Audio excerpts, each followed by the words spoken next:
శ్రీవారిని దర్శించడానికి వచ్చే భక్తులందరూ కూడా ముందుగా సమర్పించే అత్యంత ప్రధానమైన మొక్కు తలనీలాల సమర్పణ.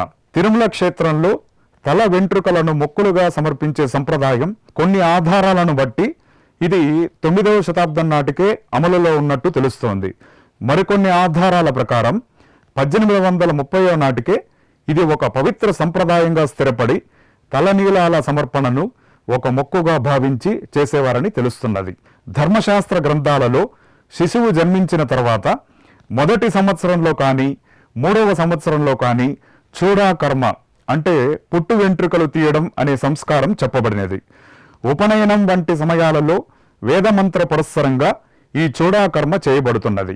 గృహస్థులకు, వానప్రస్థులకు, యతులకు, యజ్ఞ యాగాదులలో యజమానులకు అపరాధములు పాపములు చేసిన వారికి ప్రాయశ్చిత్తంగాను ఈ క్షౌరకర్మ తప్పనిసరిగా ధర్మశాస్త్రాలలో చెప్పబడింది.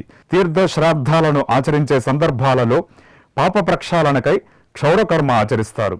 ఆ సమయంలో మేరుమంధర తుల్యాని పాపాని వివిధాని చ కేశానాశ్రిత్య తిష్టంతి తస్మాత్ కేశాన్ వపామ్యహం అనే మంత్రాన్ని స్మరిస్తారు. మేరు పర్వతం, మందర పర్వతం వంటి గొప్ప పరిమాణాలలో ఉన్న వివిధ మహాపాపాలు నా శిరోజాలను ఆశ్రయించి నన్ను బాధిస్తున్నవి.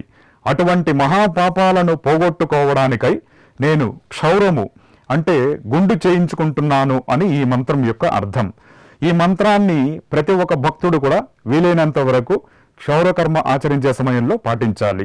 ఈ తలనీలాలకు సంబంధించిన కొన్ని కథలు, మరికొన్ని ఆసక్తికర విశేషాలు మరొక సందర్భంలో తెలుసుకుందాం. ఓం నమో వెంకటేశాయ.